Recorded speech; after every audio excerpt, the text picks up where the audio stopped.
Bon les gars, bienvenue dans la vidéo la plus difficile que j'ai dû faire sur ma chaîne YouTube. Donc là, je vais complètement me livrer à vous, donc expliquer les hauts, comme vous pouvez le voir depuis ces derniers mois, ces dernières années sur ma chaîne YouTube, mais aussi les bas que vous avez moins vus et qu'on a moins tendance à vous montrer, mais qui sont aussi nécessaires et qui font partie de mon histoire. Donc là, je vais vraiment me dévoiler à vous de manière sincère. C'est un exercice qui est pas forcément facile parce que déjà, voilà, il y en a, ils ont un peu d'impréhension à faire des vidéos YouTube, mais là encore plus en parlant de choses personnelles. Notamment, j'expliquerai une phase de dépression que j'ai eue à cause du business et ça, c'est quelque chose dont j'avais jamais parlé et que je vais évoquer dans cette vidéo. Je vais être le plus authentique possible avec vous parce que je pense que c'est autant important pour vous que pour moi. Comme ça, au moins, on est clairement sur la même longueur d'onde. Et l'idée principale de cette vidéo, c'est vraiment de vous montrer donc comment j'ai pu grandir dans un foyer et aujourd'hui être devenu millionnaire en 2024 et avoir exactement la vie que j'aurais voulu avoir il y a quelques années. Inspirez-vous de tout ce que je vais dire et prenez en compte l'ensemble de mon histoire parce que je suis sûr à 100% que ça peut aider toutes les personnes qui veulent se lancer dans le business en ligne. Bon allez, on va commencer par le commencement. Je suis né en septembre 1997 à Limoges dans une famille chrétienne donc très aimante. Moi, j'ai pas manqué d'amour durant ma jeunesse, tout allait bien à ce niveau-là. Lorsque je suis né, ma mère elle est restée mère au foyer pendant 3 ans. En fait, elle était mère au foyer parce qu'en fait, on était vraiment dans un foyer à cause d'un manque de moyens. Après, mon père il a eu différentes situations dans sa vie professionnelle. À un moment, il travaillait à Madrange en tant que salarié. Après, il a monté son entreprise de transport, les choses allaient mieux et après, c'est redescendu avec la crise, mais bon, ça on l'abordera après. Donc, durant mon enfance, il y a quand même une certaine période où mon père il gagnait bien sa vie. La seule problématique, c'est quoi? Quand tu viens d'un pays pauvre ou d'un quartier pauvre, tout le monde va s'accrocher à lui et ils vont le faire redescendre. Donc, c'est exactement ce qui s'est passé. Mon père, il a payé pour plein de gens le fait de venir en France et tout, bref, plein de galères. Et au final, c'est pas réellement les enfants qui ont pu bénéficier de l'argent qu'il avait. Mais bon, ça c'est le jeu, on accepte, y a rien. Mes parents, ils sont tous les deux nés au Congo-Kinshasa, donc non, je suis pas antillais ou je ne sais quoi. Ils ont demandé l'asile à la France pour fuir justement le pays parce que celui qui dirigeait le pays, c'était Mobutu, donc c'était un dictateur et il y avait beaucoup de complications dans le pays à cause de cette personne. Donc ça fait que mes parents ont dû fuir et mon père, dans tous les cas, il voulait absolument pas faire grandir ses enfants dans ce pays. Au niveau de l'éducation, mes parents, ils prenaient ça ultra au sérieux, donc surtout au niveau de l'école. C'est pour ça que mes parents, ils m'ont inscrit dans une école privée catholique qui s'appelle Beaupera à Limoges. On va pas se mentir, en école privée, t'es bien. Aucune mauvaise influence. Travailler dans de bonnes conditions. Tout était carré. Donc ça a duré uniquement le temps de la primaire parce qu'après mon père, il a commencé à gagner moins d'argent et ça fait qu'on ne pouvait plus être en école privée et donc on est repassé en école publique et c'est là que les choses se sont détériorées. Mais même si les choses se sont détériorées parce que quand j'ai rejoint l'école publique, mauvaise influence, problématique, etc., j'ai quand même pu avoir mon bac à 17 ans. Donc moi, j'ai fait un bac STI 2D, option architecture et construction. Ensuite, je suis parti en DUT génie civil. Mais bon, tout ça, je l'expliquerai par la suite. Mais je pense réellement que si j'étais resté dans une école privée, j'aurais pu avoir largement un meilleur parcours scolaire. Ça, c'est sûr. J'ai fait environ 10 ans à Limoges, mais le problème, c'est que là-bas, en vrai, il n'y a pas trop de travail. C'est-à-dire qu'à un moment donné, il faut que les gens qui sont dans les provinces, les endroits comme ça, puissent venir à Paris pour essayer de trouver du boulot. Et c'est ce que mes parents ont fait. Ensuite, on est venu donc dans le 78, donc à Sartrouville. Ceux qui connaissent un petit peu, il y a notamment un quartier un petit peu chaud autour de là. Donc, c'est le quartier des Indes. Et c'est vrai que quand tu viens à Paris, alors que de base, tu es à Limoges, tu comprends vite que c'est un autre délire. Et donc, il a fallu s'adapter. Et là, à Sartrouville, malheureusement, ben voilà, comme j'ai dit, il y a certaines problématiques, la vente de drogue, la violence et plein de choses. Mais bon, dans tous les cas, si tu rentres pas dans les histoires, il va rien se passer. À ce moment-là, j'avais à peu près 12-13 ans et j'étais à fond dans le football, un peu comme tout le monde. Franchement, mon niveau il était plus que correct quand je m'investissais. À un moment, je jouais en équipe première. Mais bon, après, comme je venais plus aux entraînements, j'ai commencé à rétrograder petit à petit. Et après, je venais juste pour jouer avec mes potes, c'est tout. Mais en parallèle de ça, moi, je jouais à plein de jeux sur ordinateur. Moi, je suis clairement un ancien geek. Les filles, quand on vous dit à chaque fois, faut pas négliger les geeks. Parce qu'après, c'est eux qui deviennent millionnaires. Encore une fois, c'est la réalité. Je vais quand même citer certains jeux, mais franchement, s'il y a des gens qui ont aussi joué à ça, c'est sûr qu'on va devenir amis. Donc, je jouais à un jeu de foot qui s'appelait 11x11, un jeu de bateau de pirates qui s'appelait CA Fight et un jeu de cartes qui s'appelait Urban Rival. Et à ce moment-là, je passais énormément de temps à jouer aux jeux vidéo. Franchement, limite, j'en dormais pas. À ce moment-là, j'étais pas forcément une personne qui avait besoin de énormément de sommeil. Donc, vraiment, genre, je finissais genre à 5h du matin et j'allais en cours et me lever à 8h. Et genre, des fois, quand j'allais en cours, il y a des potes qui se moquaient de moi parce que parfois on jouait ensemble et ils voyaient dernière connexion 5h du matin et je suis là à l'école. Donc, bref, ça vraiment, c'était n'importe quoi. J'ai passé tellement de temps dans ces jeux en ligne qu'au final, j'ai commencé à gagner de l'argent avec. Ce que je faisais, c'est que je montais ces comptes à un niveau supérieur. Il y a des gens qui n'avaient pas le temps ou qui avaient la flemme tout simplement de faire tout ce processus-là. Moi, j'avais le temps de le faire vu que je passais H24 mon temps dessus. J'avais juste à revendre les comptes que je montais et comme ça, on me donnait de l'argent. Mais je le faisais comme ça en fait. Je sais même pas que c'était un business. Je me souviens à ce moment-là, quand j'avais genre 50 euros, j'étais comme un malade. Quand je commençais à avoir 100 euros pareil, je pensais que c'était un truc de fou. Donc ça, c'est la première manière dont j'ai gagné de l'argent. Après, voilà, j'ai fait d'autres petits trucs à gauche, à droite, histoire de me nourrir pour éviter catégoriquement de demander de l'argent à ma mère. Ça, c'est un truc que je voulais pas faire. Il fallait que je me démerde dans tous les cas. Lorsque j'avais 16-17 ans, j'ai fait une première dépression parce qu'en fait, il faut comprendre que moi, à ce moment-là, ma vie, elle était rythmée par rapport au foot. Si j'arrivais pas à faire ça à 17 ans, pour moi, ça y est, c'était fini. Il y a plus d'espoir parce qu'en gros, il faut percer jeune, sinon c'est trop tard. Donc ça, c'était ça ma mentalité. À ce moment-là, je me souviens, grosse dépression. Je marchais dans le vide et tout. Ça y est, je suis foutu. Qu'est-ce que je vais faire? Mais je suis en retard. Alors que j'avais 17 ans, c'est en mode oui, je suis en retard. Mais en retard par rapport à qui? Par rapport à quoi? Mais comme tu te mets dans le barème du foot, en gros, la vie d'un footballeur, c'est quoi? C'est 30, 35 ans. Si tu as 17 ans, tu es limite déjà à la moitié. Franchement, je me sentais pas bien. Je me disais, mais vas-y, je suis en retard. J'ai raté ma jeunesse. J'ai rien fait de concret. Et franchement, ça a duré plusieurs semaines et plusieurs mois. Et en fait, c'est pas question que je ne travaillais pas. J'ai toujours été une personne de déterminée qui travaillait et tout. Mais c'est juste que c'était pas l'activité qui était faite pour moi. Et forcément, à ce moment-là, je sais pas du tout quoi faire dans ma vie. Et c'est là que rentre le développement personnel. À ce moment-là, en plus, il y avait une grosse hype en France par rapport à ça. Mon entrée dans le développement personnel, je l'ai faite via la chaîne YouTube Prendre sa vie en main. C'est une chaîne YouTube qui existe toujours. Donc, il explique en schéma différents livres de développement personnel. Il faut savoir qu'en plus, à ce moment-là, je détestais lire, je n'aimais pas lire et j'ai commencé à lire justement grâce à ce genre de choses. Le fait qu'il expliquait de cette manière-là, ça m'a clairement aidé à mieux lire des livres. C'est à travers ces vidéos que j'ai commencé à comprendre le principe, voilà, d'avoir une vision, comprendre, voilà, quelles sont mes compétences, mes connaissances et dans quelle direction je dois aller, qu'est-ce que je souhaite réellement dans ma vie, mais en faisant un travail profond et pas juste savoir ce que je veux en fonction de ce que je vais entendre X, Y, Z ou en fonction de mes parents, de mes amis, qu'est-ce qu'il y a réellement à l'intérieur de moi et ce que je vais faire. À ce moment-là, en fait, c'était même pas forcément un besoin d'argent que j'avais besoin parce que sinon je me serais pas lancé dans le développement personnel et regarder ça de manière approfondie, mais c'était juste que je savais qu'il me manquait certaines informations, certaines clés qui allaient m'aider dans ma vie et ensuite pouvoir réaliser des choses, mais qui n'étaient pas forcément liées à l'argent. À ce moment-là, je pensais même pas à devenir millionnaire ou de gagner 100 000 euros par mois. J'étais loin de cette mentalité-là, mais j'étais plus dans le fait de réaliser quelque chose, être pertinent pour des gens et que ma vie puisse être utile pour certaines personnes. C'était ça mon idée. Il faut savoir qu'à ce moment-là, le business en ligne n'était pas démocratisé comme aujourd'hui, donc c'est pour ça que je me suis pas lancé dans le business en ligne parce que je connaissais littéralement personne qui vivait du business en ligne, qui gagnait de l'argent grâce au dropshipping. Je connaissais même pas encore le business model, je connaissais rien tout ça. Les seuls gens que je connaissais qui avaient percé en étant jeune, c'était soit des dealers, soit des humoristes ou soit des footballeurs, c'est tout. Je me suis dit c'est cuit, je vais me concentrer sur mon être intérieur, développement personnel et voilà, je vais essayer de travailler sur ma discipline et tout et ça me permettra de peut-être évoluer dans le domaine du salariat. Mais bon, si je suis devant vous, c'est que bien évidemment, c'est pas fini comme ça. Le développement personnel, c'est bien marrant, c'est bien gentil, mais c'est pas ça qui va me nourrir. En tout cas, je le pensais pas à ce moment-là. Donc il a fallu que je trouve un travail. Tu dois te démerder tout seul pour trouver ton premier travail. Quand tu viens d'en bas et que tu viens de la cité, on va dire oui, mais c'est normal.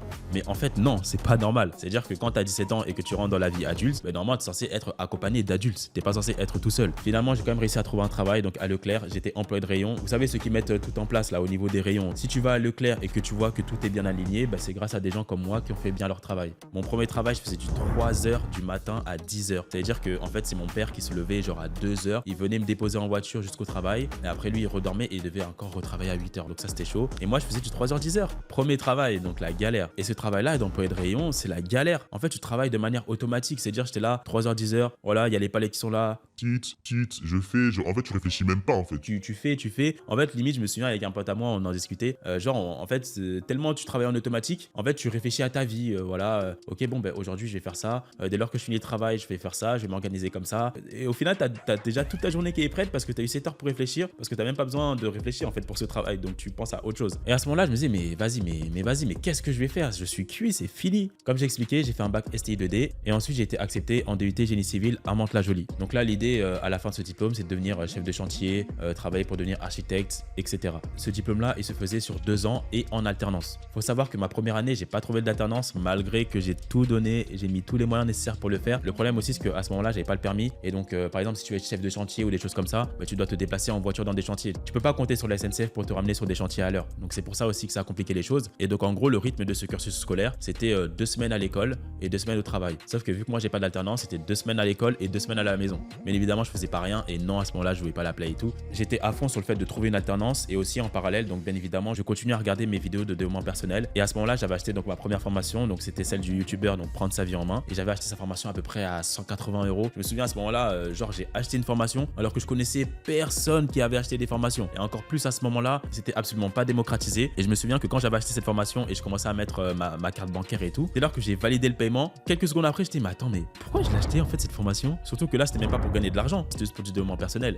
Mais au final, cette formation, elle m'a énormément servi. Et c'est justement à travers cette formation que j'ai compris aussi que l'aspect financier, c'est quelque chose qui était de mon ressort. Donc en fait, moi, je ne savais pas vraiment que on pouvait créer un business, réussir autrement sa vie que le salariat. C'était pas quelque chose qui était parmi mes options. Mais c'est là que j'ai eu un déclic. Lui-même, il expliquait clairement qu'il voulait vivre sa vie selon ses règles. Et dans le domaine salariat, ça allait être malheureusement compliqué de faire cela. À force de regarder des vidéos de développement personnel, faites de la méditation.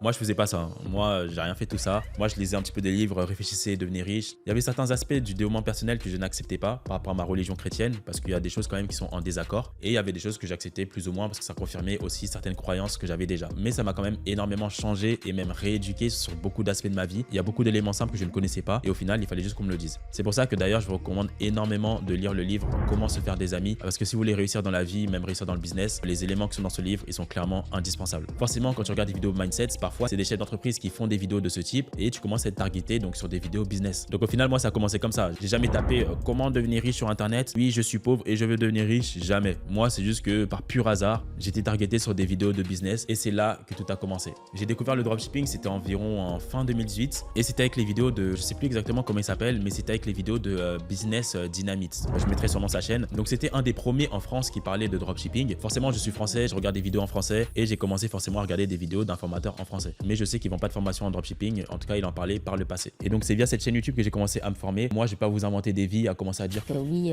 je me suis formé aux États-Unis, je me suis formé en Australie. pour pas dire des formateurs français. Parce que j'en connais certains, ils aiment bien dire oui, j'étais formé aux États-Unis pour pas dire la vérité qu'ils ont été formés par un formateur en France. Il y a des gens qui sont comme ça, mais bon, bref. Le truc, c'est qu'avant de me lancer en dropshipping, j'étais sur d'autres business. Genre, j'ai fait le MLM, genre, j'allais sur Paris, un mec qui venait en Ferrari et venait m'expliquer avec un PowerPoint et un costume comment ça fonctionne. En fait, le principe, il était simple, mais j'ai l'impression que les gens, ils étaient trop sectaires. En fait, c'était bizarre. Oui, je reprends un engagement maintenant, aujourd'hui. Et je dis à la personne, est-ce que je peux repasser demain ou on peut en reparler plus tard? Non, c'est maintenant, immédiatement. Je fais, bon, ça y est. Ok, donc là, tu vas perdre 1 million d'euros là. Oui, bah oui, c'est pas grave, c'est pas grave. Le MLM, c'est abusé. Je sais pas s'il faut encore des trucs comme ça, mais c'était trop. Mais le dropshipping, j'ai eu tout de suite la conviction que c'est un business qui pouvait réellement marcher. J'achète un produit à 5 euros, je le revends à 20, 30 euros. C'est simple en fait. J'ai pas besoin qu'une personne vienne avec une Lamborghini pour m'expliquer le principe du dropshipping. J'ai écrit directement et j'ai en aucun cas pensé que c'était une arnaque parce qu'il y a beaucoup de gens aussi qui se lancent pas dans le dropshipping parce qu'ils pensent que c'est une arnaque du fait d'acheter un produit à 5 euros et de le revendre plus cher. Mais c'est le principe même du commerce, ça tout le monde le sait. Donc quand j'ai démarré le dropshipping, à ce moment-là, j'étais en BTS MUC en alternance à Sebeau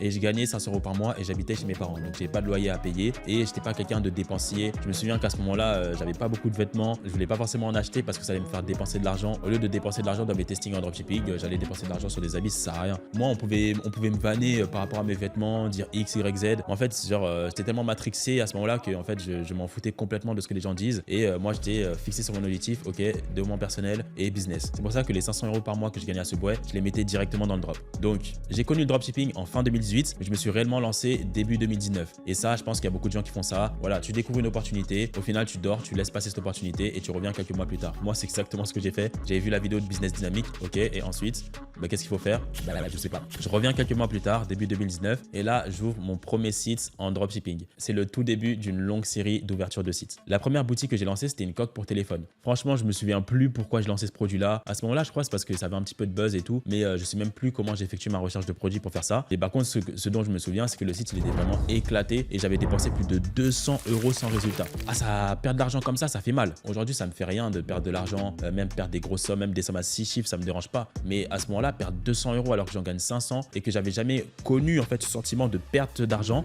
en fait, ça me faisait extrêmement mal. Genre, limite, tu te touches comme ça. Ah, j'ai perdu 200 euros, oh là là. Mais ça fait partie du jeu. Quand on se lance dans l'entrepreneuriat, il faut d'abord investir et ensuite on va récupérer, bien évidemment, si on n'abandonne pas. Ensuite, donc j'ai lancé un autre produit. Donc c'était un sac à dos à cadenas électronique. Je vais vous montrer une vidéo. Et c'est là que j'ai réalisé ma première vente. Cette vente-là, je l'avais réalisée en février. Il était genre minuit. Grâce à ce que j'ai appris dans le développement personnel, je dormais super tôt. Faut savoir que toute ma vie, avant le développement personnel, je dormais tard ou genre vraiment, je faisais toutes mes journées en étant fatigué. Et grâce au développement personnel, et là où j'ai compris l'importance de bien dormir, je dormais à l'heure. Et en fait, ça faisait trop bizarre d'avoir des journées où tu n'étais pas fatigué. Donc je me lève le matin, j'ouvre mon PC et là je vois le petit 1 commande. Et je me dis quoi? C'est quoi ça? Et après je regarde. Je fais non, première vente, tout ça, sac à dos. J'étais waouh, incroyable et tout. Et là, j'étais en mode ouais. Je fais de l'argent en dormant, je fais de l'argent en dormant. Alors qu'en vrai, j'étais même pas rentable parce que j'avais aussi dépensé pas mal d'argent sans rentabilité. Mais déjà, juste le fait de faire ta première vente et en plus en dormant, franchement, c'était un sentiment incroyable. Maintenant, il faut savoir que j'ai trouvé mon premier produit gagnant en mars 2019. Donc, c'était des chiffons qui nettoyaient toutes les surfaces. Donc, ce produit-là, je l'ai sélectionné comme ça, un peu au hasard. Il se vendait bien sur AliExpress et je l'ai sélectionné. Et donc, avec ce produit-là, j'ai réalisé plus de 30 000 euros de chiffre d'affaires avec environ environ 5000 € de bénéfices. À ce moment-là, les gars, franchement, j'étais à Euro Disney. Tu commences à avoir de l'argent qui rentre sur ton compte. Et je me souviens qu'à ce moment-là, la banque que j'avais, c'était LCL. J'avais donc mon compte courant et j'avais un livret jeune. Et donc, le livret jeune, le plafond, c'est 1600 €. Et je me souviens que c'était la première fois que j'avais rempli mon livret jeune. Et en fait, ça faisait stylé sur le compte. Et là, j'étais en mode, bon, le livret A, va falloir aussi que je le remplisse. Là, le plafond, c'est 22 000 € et quelques. Donc, concernant ce produit-là, la problématique que j'ai eue, par contre, c'est que j'utilisais donc Stripe et PayPal. Et donc, PayPal, ils m'ont bloqué exactement donc 5000 €. Donc, ça représentait à peu près le profit que j'ai gagné sur les 30 000 € de chiffre d'affaires. Et à ce moment-là, je me suis dit, mais attends, et pourquoi ils me bloquent et tout? Et en plus, ils vont me bloquer pendant 6 mois. Dis-toi, on te bloque 5000 € pendant 6 mois. Tu débutes un business. En fait, c'est tout l'argent que tu as. À cause de ça, en fait, j'ai arrêté le dropshipping, en fait. Mais ce qui m'a fait continuer après avoir fait une pause de plusieurs mois, c'est que, en fait, tout simplement, je suis allé dans des groupes Facebook, j'ai commencé à discuter avec les gens. Et en fait, j'ai vu que la problématique d'avoir un compte PayPal bloqué, tout le monde l'avait et tout le monde l'a eu. En 2019, j'ai réalisé environ donc 90 000 € de chiffre d'affaires. Faut savoir que j'ai fait une longue pause et je me suis relancé donc durant le Q4 et durant les 3 derniers mois de 2019, j'ai fait à peu près 60 000, 70 000 € de chiffre d'affaires. En 2020, je me suis donné un objectif quand même super ambitieux parce que je me suis dit, ok, en 2020, je me donne l'objectif de faire 1 million d'euros de chiffre d'affaires. Et vient ensuite l'événement qui a changé ma vie pour toujours, c'est le confinement.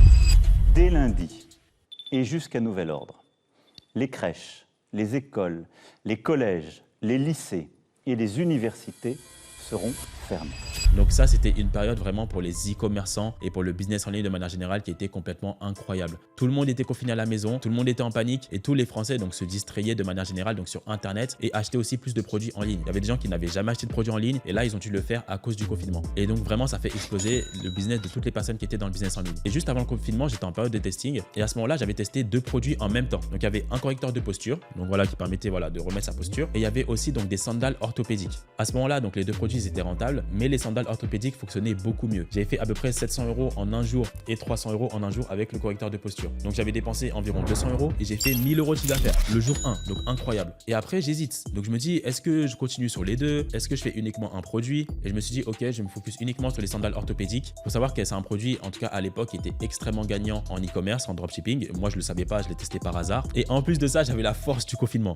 Donc là vraiment là c'était n'importe quoi. Faut savoir que le confinement a commencé en mars et en juin j'avais déjà l'argent pour m'expatrier. En 3-4 mois, j'avais déjà plus de 100 000 € de profit sur mon compte. En juin 2020, j'annonce à mes parents que je m'expatrie à Londres. Ils comprennent absolument rien parce que déjà, ils ne savaient même pas que je faisais du dropshipping. J'ai dû rapidement leur expliquer, voilà, business model, etc. Qu'est-ce que je fais. Je leur ai dit, de toute façon, vous inquiétez pas, tout va bien. Ils m'ont laissé aller parce que voilà, ils me font confiance et je suis quelqu'un de responsable. Et je suis parti à Londres. Et pour moi, m'expatrier à Londres à l'âge de 22 ans, c'était clairement un rêve. En plus, j'étais dans un très bon quartier. J'avais un loyer de plus de 2000 € par mois. Quand je suis venu à Londres, je suis vraiment pas venu pour rigoler. Je suis pas venu pour faire du tourisme. Je suis venu pour travailler et bosser. J'étais dans un appartement et je ne sortais pas. C'est-à-dire en fait que je sois en France, à Londres ou en Équateur, ça change rien parce que je ne sortais pas, je n'ai rien visité la première année. Mais en tout cas, voilà, la première année quand je me suis expatrié à Londres, je me suis mis la pression quand même parce que je me dis attends, mais j'ai un loyer de 2000 € par mois. Maintenant, j'ai des charges, j'ai des responsabilités. Il y a personne en fait. C'est-à-dire c'est moi et moi-même qui dois faire les choses. La boutique a commencé à moins marcher et jusqu'à force qu'elle marche plus du tout parce que au final, il y avait trop de concurrents, il y avait des gens, ils faisaient n'importe quoi. C'est-à-dire que quand les gens font n'importe quoi, t'es directement impacté par ça. Ça fait que la boutique a arrêté de fonctionner ou en tout cas, j'étais vraiment trop peu rentable par rapport au budget que je dépensais. Août 2020, j'avais plus rien et je bossais à fond les gars et je fais de la recherche de produits à fond. Et c'est là que je trouve un produit qui aura aussi changé ma vie, donc c'est des chaussettes de compression. Je sais que beaucoup d'entre vous connaissent déjà la marque Liliane, c'est la première marque en France en chaussettes de compression. Et on n'en parle pas souvent et on n'en prend pas bien soin, pardon. Donc je le teste genre pendant 2, 3, 4 jours, ça ne marche pas. Je fais des ventes, je suis pas trop rentable, mais je vais essayer de faire quelque chose. Et là, au lieu de stopper ce produit-là et de me dire ah ok il marche pas assez, bah les gars j'ai fait une veille concurrentielle, ça a changé ma vie. Et là les gars, je tapais des records. Je faisais des mois à 400 000 € de chiffre d'affaires, des mois à 500 000 € de chiffre d'affaires. Et c'est aussi à ce moment-là où en parallèle, je commençais à montrer aussi sur Instagram. Je montrais des résultats de malade. Il y avait des gens qui commençaient à me poser des questions. Et donc au final, avec cette marque, j'ai pu réaliser plus de 5 millions d'euros de chiffre d'affaires sur différents marchés. J'ai aussi lancé donc d'autres produits similaires toujours dans cette niche. Et vraiment ce succès-là, j'étais vraiment ok. Je me suis expatrié, j'avais la pression, j'ai eu peur, mais j'ai pas merdé. C'est bon, j'ai bossé. J'ai créé une marque e-commerce incroyable et je continue dans ce sens. Après les gars, l'idée de cette vidéo, c'est aussi d'être 100% transparent. Et il faut pas penser qu'à ce moment-là, le fait que j'ai gagné de l'argent, tout était rose. Parce qu'il y a eu aussi des moments assez compliqués. Il faut savoir que j'ai commencé à gagner de l'argent pendant le confinement. Donc forcément, le confinement, ça m'a éloigné de ma famille, de mes amis. Donc c'était un petit peu compliqué. Et à ce moment-là, franchement, je me sentais clairement seul. Il faut savoir aussi qu'à un moment, je commençais à prendre du poids. Je faisais moins de sport. Donc là, c'était surtout à cause d'une blessure. Ça faisait peut-être 3 ans que je travaillais full. En fait, j'avais j'avais jamais pris de vacances. Et en fait, mentalement, franchement, j'étais fatigué. Mais en fait, j'avais pas le choix parce qu'il fallait que je continue. J'ai délaissé donc beaucoup d'aspects de ma vie qui étaient importants. Donc le sport, les relations, même les loisirs. Il y avait des bons et des mauvais côtés. Mais ces mauvais côtés, en soi, tu les règles. C'est ça aussi la différence avec l'argent. C'est que oui, quand tu as de l'argent, il y a toujours un revers de la médaille. Mais toutes les problématiques que tu as l'argent et aussi l'intelligence de les résoudre. Et à ce moment-là, je commençais déjà à avoir une réputation dans l'e-commerce parce que je montrais des gros résultats. Et je parlais déjà avec des e-commerçants donc, qui étaient connus et reconnus dans le milieu parce qu'ils voyaient tout simplement mes résultats. À un moment donné, j'ai fait 2 ans à Londres. Je me suis dit, bon, je connais plus de gens qui sont à Dubaï qu'à Londres alors que j'ai fait 2 ans à Londres. Parce que tous les gens dans le business en ligne, à ce moment-là, ils étaient là-bas. Donc je me suis dit, en vrai, si je veux vraiment exploser, j'ai besoin de voir les gens en face à face. C'est-à-dire que le truc, c'est que oui, tu peux échanger des informations à distance et tout, et c'est très bien. Moi, j'ai eu mon indépendance financière comme ça. J'ai acheté des formations et ça a été de la distance. Mais quand tu commences déjà à gagner de l'argent et que tu veux passer encore plus au niveau supérieur, quand tu es avec un millionnaire ou un multimillionnaire ou autre, mais que tu es en face à face avec lui et que tu discutes, vous avez une sorte de transmission d'énergie qui se fait. Donc je me suis dit, il faut que je puisse être avec ces gens-là, je gagne de l'argent et tout se passe bien. Donc eux aussi ils peuvent avoir un intérêt de me voir. Après, je me souviens que aussi au même moment, j'avais créé ma chaîne YouTube personnelle. Donc ça, c'était fin 2022 et donc c'était tout juste au moment où je commençais à m'expatrier à Dubaï. Et ce qui est très bien, c'est que quand tu as une chaîne YouTube qui fonctionne, très rapidement, en fait, il faut comprendre que la niche du business en ligne, c'est une niche qui est petite. Donc si tu as une chaîne YouTube qui marche dans le business en ligne, rapidement tout le monde te connaît. Et quand je suis venu à Dubaï, justement, ça a été très facile de rencontrer les gens parce qu'ils me connaissaient déjà. Les gens ils pensent que YouTube, oui, c'est seulement pour vendre des formations parce que oui, l'e-commerce, je ne sais quoi, alors que pas du tout. Au final, la plus grande valeur que j'ai eue de ma chaîne YouTube, c'est les relations que j'ai faites grâce à celle-ci. Et aujourd'hui, je suis super heureux dans ma vie, pas seulement par rapport au fait que je gagne plus de 100 000 euros par mois, qu'aujourd'hui j'ai acheté un Clash G à plus de 180 000 euros, c'était la voiture de mes rêves, que je voyage où est-ce que je veux sur la terre. Je suis parti à LA, j'ai fait voyager mes parents plusieurs fois à Dubaï, j'ai accompli énormément de mes rêves. C'est pas que pour ça, mais c'est aussi par les relations que j'ai, le fait que voilà, pour moi j'ai un sens clair dans ma vie et cette chaîne YouTube fait aussi partie de tout ça. Donc les gars, en conclusion, je suis fier malgré les difficultés, malgré les problématiques, malgré les trahisons, malgré ce que les gens peuvent dire, malgré quoi que ce soit, je suis fier d'être devenu millionnaire en 2024 parce que je me suis concentré sur ma propre vie, je me suis pas concentré sur la vie des stars qui m'apportaient rien, des footballeurs qui m'apportaient rien. Si je veux pas devenir footballeur, à quoi ça sert de passer tout mon temps dans ça? J'ai pu atteindre ce niveau-là de succès et j'ai envie encore de faire plus. J'ai jamais lâché et j'ai jamais abandonné. Donc je suis parti vraiment de zéro. Ma mère, elle m'a élevé pendant 3 ans dans un foyer. C'était difficile, il y avait des hauts et des bas, mais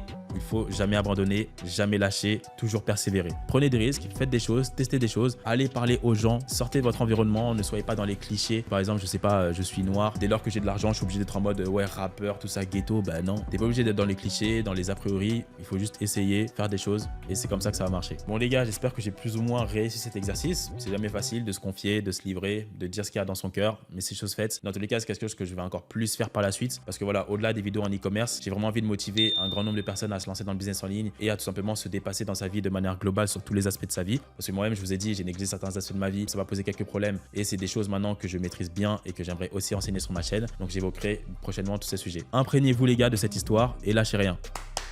Allez les gars. Bon, c'était tout pour moi les gars. On se dit à très vite pour une prochaine vidéo.